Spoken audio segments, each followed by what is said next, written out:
चिरकुंडा नगर परिषद की लापरवाही उजागर।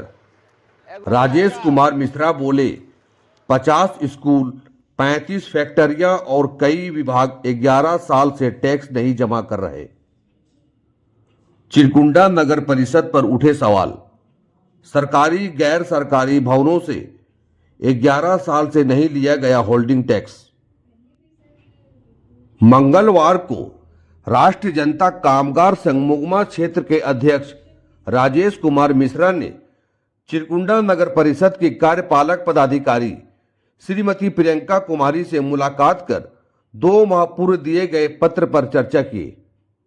राजेश कुमार मिश्रा ने आरोप लगाया कि चिरकुंडा नगर परिषद गरीब और आम जनता से ही होल्डिंग टैक्स की वसूली करती है, जबकि कई सरकारी भवन, चिरकुंडा थाना, आंगनबाड़ी केंद्र, स्कूल, कॉलेज, बिजली, श्रम, पोस्ट ऑफिस सहित कई विभाग, ईसीएल, बीसीसीएल, लगभग 50 स्कूल और 35 फैक्ट्रियां, कई प्राइवेट सरकारी गोदाम, पार्किंग, एक्सचेंज ऑफिस पिछले करीब 11 वर्षों से होल्डिंग टैक्स नहीं जमा कर रहे हैं। उन्होंने आगे बताया कि नगर परिषद ने कभी भी इन संस्थानों पर सख्ती नहीं दिखाई, जबकि रोजमर्रा की जिंदगी जीने वाले आम नागरिकों पर लगातार टैक्स का दबाव बनाया जाता है।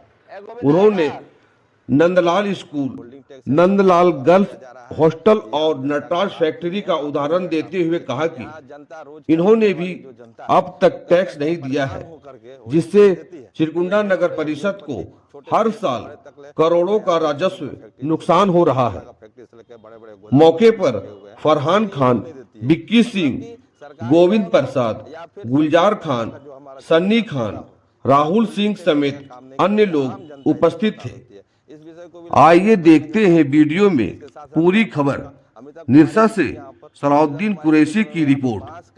पेज को लाइक, कमेंट, शेयर और फॉलो कीजिए। पहले तो आपको बहुत बहुत धन्यवाद। आपके दर्शकों को मेरा नमस्कार। पूर्व में यहाँ करीबन 2 महीना पहले ही हम एक डिमांड डाले हुए थे कि इस नगर परिषद अंतर्गत में जितनी भी योजनाएं हैं, करीबन 200 करोड़ का लागत तो जो बार बार हम इस विषय को उठाते हैं, यहाँ पे खर्च हुआ है, कहीं ना कहीं उससे भी ज़्यादा खर्च हुआ है। उन सभी को पारदर्शिता लाने की कि किस किस योजना में क्या क्या खर्च हुआ है, क्योंकि योजना तो नाम का चला है, यहाँ पर खर्च हो गया है और यहाँ पर उसका लाभ कभी किसी को नहीं मिला है। इसके साथ साथ आज मुख्य रूप से हम ये भी आज यहाँ पर वार्ता करने आए थे कि आप जो होल्डिंग टैक्स, जब से झारखंड सरकार में नगर परिषद बना उसके 15-16 के में यहाँ होल्डिंग टैक्स चालू होगा। होल्डिंग टैक्स के माध्यम से आप यहाँ पर जितने भी लोग रहते हैं उनसे आप एक कर लेते हैं, जिस कर के द्वारा आप उसको सुविधा देते हैं। सुविधा तो नाम मात्र का है, लेकिन आम पब्लिक से होल्डिंग टैक्स आप हर वर्ष ले रहे हैं। पर यहाँ पर जितने भी सरकारी भवन हैं, जो उसके साथ साथ यहाँ का चिरकुंडा का थाना है, आज तक ले होल्डिंग टैक्स दिया कि नहीं दिया, इस सब का पारदर्शिता लाना जरूरी है। क्योंकि यहाँ पर हमें जहाँ तक मालूम है कि चिरकुंडा थाना के साथ साथ जितनी भी सरकारी भवन है, बिजली विभाग का ऑफिस हो या फिर यहाँ पर आप माढ़ा का ज़मीन को लेकर रख लीजिए या PWD का यहाँ पर देख लीजिए, या फिर यहाँ बड़ी बड़ी फैक्ट्रियाँ जो है आपका, जैसे नटराज हो गया, यहाँ गोल्डन श्रमिक हो गया, और भी यहाँ पर फैक्ट्रियाँ छोटे से लेकर बड़े तक ले, सरकारी स्कूल है, यहाँ पर नंदलाल जैसे स्कूल है, उसका अपना हॉस्टल है, उस तरह का जितना भी आपका आंगनबाड़ी से लेकर के मध्य विद्यालय तक ले, आप जितना भी आप ऊपर से और उठा लीजिए, पोस्ट ऑफिस भी आज तक ले कोई भी होल्डिंग टैक्स नहीं दिया। ECL है, यहाँ पर बड़ी बड़ी कंपनियां हैं, यहाँ पर लिमिटेड कंपनियां, BCCL है, ये सब होल्डिंग टैक्स भरते ही नहीं है, जो करोड़ों का राजस्व है।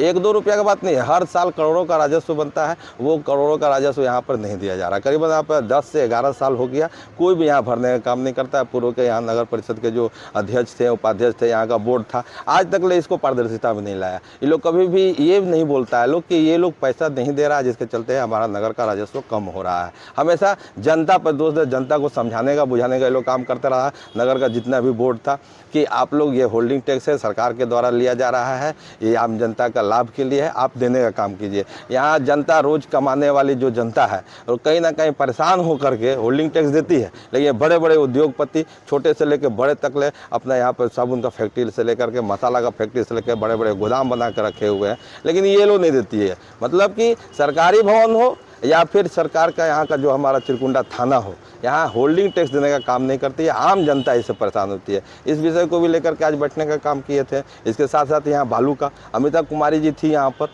अमिता कुमारी जी के समय में यहाँ पे बांस का रेलिंग दिया गया था कि ये सीमांकन है, ये सुंदर नगर है, ये सुंदर नगर है और ये हमारा नगर के क्षेत्र के अंतर्गत आता है, ये हमारा घाट है।